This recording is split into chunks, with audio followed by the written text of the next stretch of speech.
Assalamualaikum warahmatullahi wabarakatuh. Hamdan wa syukran lillah, amma ba'du. Yang saya hormati, yang saya cintai para subscriber Sunanul Huda, kaum muslimin muslimat yang insyaallah dimuliakan oleh Allah Subhanahu wa taala. Mudah-mudahan antum semuanya diberikan sehat wal afiat dan panjang umur, berkah rezeki. Amin ya Allah ya rabbal alamin. Dukung terus channel Sunanul Huda TV, cara like, subscribe, dan share seluas-luasnya. Insya Allah bermanfaat dunia dan akhirat. Sebelum kita lanjutkan ke kajian kita, marilah kita bersama-sama membacakan salawat kepada baginda Rasulullah SAW.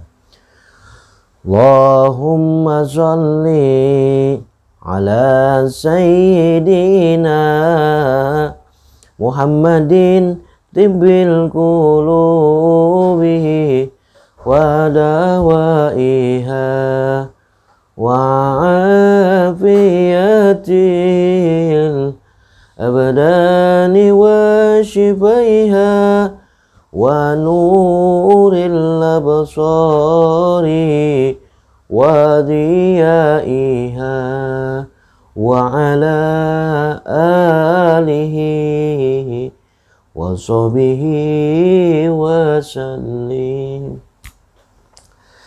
Pemirsa yang dirahmati oleh Allah Subhanahu wa taala, saya akan membacakan surah Al-Kautsar. Mudah-mudahan surat ini dengan makna-maknanya bisa memberikan pengetahuan buat kita semuanya, wabil khusus untuk pribadi al-fakir yang fakir ilmu, mohon dibukakan pintu maaf yang seluas-luasnya apabila ada kesalahan dan kekurangannya. Bismillahirrahmanirrahim. Inna a'tainakal kautsar fasholli li rabbika wanhar inna syani'aka huwal abtar. Dalam ayat ini, dalam surah ini, Allah menjelaskan inna a'tainakal kautsar, sesungguhnya kami telah memberikan kepadamu Al-Kautsar, yaitu nikmat yang banyak. Ada yang menafsirkan bahwa telaga Kautsar ini adalah telaga yang ada di dalam surga, yang mana apabila kita seorang penduduk kita mudah-mudahan masuk ke surga, meminum air tersebut tidak akan pernah merasa haus lagi. Manisnya lebih manis daripada madu, dan juga putihnya lebih putih daripada susu. Itulah telaga Kautsar. Kembali lagi, inna a'tainakal kautsar, sesungguhnya kami telah memberikan nikmat kepadamu yang banyak. Allah memberikan nikmat banyak sekali buat kita, ya. Dari mulai kita anggota tubuh saja kita tidak bisa menghitungnya, nikmat yang Allah berikan. Dalam Al-Quran dijelaskan, wa in ta'uddu ni'matallahi la tuhsuha. Kalau kita menghitung nikmat Allah, secerdas apapun itu manusia, sepintar apapun manusia, la tuhsuha, tentunya tidak akan sanggup menghitung. Contoh kecilnya, kita dari kecil sampai dewasa, Allah berikan nikmat mata saja, ya. Kita nggak pernah bayar. Berikan nikmat mata saya bisa mengedip dalam sehari ini, kita ngedip berapa kali, kita hitung. Allah nggak bayar, nggak suruh bayar. Ya Allah, kalau kita sakit luar biasa, ya. Kalau dikurangin aja Allah nikmat kesehatan ini, itu mengeluarkan biaya yang banyak.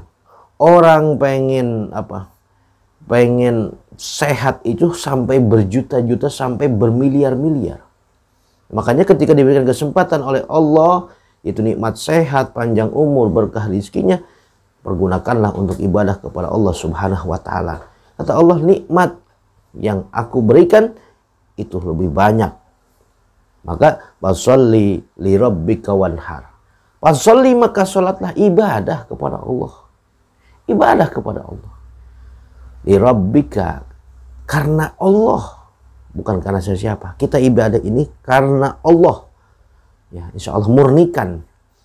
Qul inna sholati wa nusuki wa mahyaya wa mamati lillahi rabbil alamin. Katakanlah sesungguhnya sholatku, ibadahku, hidupku, mati lillahi rabbil alamin. Insya Allah kalau hidup sudah mempunyai konsep seperti itu, enak, tenang, damai hidup ini. Kalau mau ngapain lagi di dunia? Kita sebagai khalifah diberikan tugas oleh Allah. Sebagai khalifah mengisi alam dunia ini diberikan tugas ibadah kepada Allah. Ya. Karena kenapa? Manusia akan kembali lagi ke alam akhirat. Ada hari pembalasan. Fasolli, kata Allah. Kita sudah diberikan nikmat oleh Allah yang banyak, tak terhitung. Dari anggota tubuh kita saja. Tak terhitung, nikmat pendengaran, penglihatan, bisa berjalan kaki. Ini nikmat, nikmat makan, nikmat dan lain sebagainya, nikmat. Ini nikmat. Fasolli. Apa susahnya kita diperintahkan oleh Allah untuk ibadah? Salatlah. Salatlah. Maka insya Allah hati kita akan menjadi tenang, hati kita akan menjadi tentram.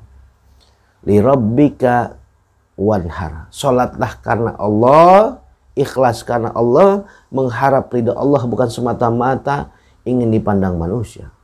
Washolli li rabbika wanhar. Maka berkurbanlah. Nah, sebentar lagi kita akan menghadapi hari raya Idul Kurban atau hari raya Idul Adha.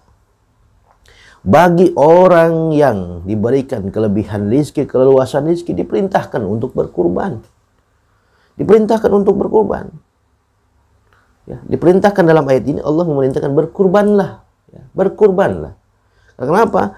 Allah memerintahkan itu pasti mempunyai faidah buat kita. Mempunyai manfaat. Kita kan manusia. Ini mempunyai kesalahan banyak. Ya. Mempunyai kesalahan baik sengaja ataupun tidak sengaja. Ya, kesalahan kita tebus itu bukan hanya dengan sholat wajib saja. Kita melaksanakan itu kewajiban. Dan berkurban pun diantaranya untuk menghapus dosa-dosa kita. Ya, bahkan dalam hadis baginda Rasulullah SAW dijelaskan bagi orang yang diberikan keleluasan rezeki tapi tidak mau berkurban, maka tinggal milih dia mau mati secara Yahudi atau Nasrani. Naudzubillah summa naudzubillah. Itu yang diterangkan oleh baginda Rasulullah, sangat pentingnya kita berbagi, berkurban. Ketika hari datang berkurban, datang, maka niatkan insya Allah. Kalau sudah niat yang mantap, ya, niat yang mantap, insya Allah kebeli itu kambing kurban. Sebabnya berangkat dari niat yang kuat. Kalau kita sudah niat kuat, pengen membeli sesuatu saja, kita sampai pengen membeli kendaraan saja, karena sudah niatnya bulat, walaupun itu kredit barangnya, ya, di kredit itu motornya atau mobilnya, karena niatnya sudah kuat, kebayar sampai 5 tahun, 4 tahun kebayar, karena niatnya kuat. Kenapa kurban? Gak pernah kuat, padahal kendaraan kebeli, ya, rumah punya, penghasilan ada, karena niatnya kurang kuat, keyakinannya kurang kuat, belum ada niat dalam hati ingin berkurban, niatnya baru separuh. Sehingga apa? Sehingga itu semua tidak akan terwujud. Niatkan, mumpung kita masih diberi kesempatan oleh Allah untuk melaksanakan kurban. Ada yang sekarang di masjid-masjid, musola ataupun di mana sudah mempermudah jamaah. Ya, 1 tahun nabung, ya, dikumpulkan oleh panitia masjid, panitia musola, dikalikan 7 orang, 1 ekor sapi, ini udah dipermudah. Tinggal kitanya mau niatnya. Ya, fasolli li rabbika wanhar inna syani'aka huwal abtar. Sesungguhnya orang-orang yang membencimu dia adalah orang-orang yang terputus. Jadi jangan pernah kita mengharapkan dari pandangan orang lain ketika orang memandang kita, ketika kita sudah membuat kebaikan tapi orang masih memandang kita jelek, maka dialah orang terputus. Terus berjuang buat kehidupan kita, buat agama kita, buat akhirat kita, berjuang terus berjuang. Karena kurban ini luar biasa faidahnya.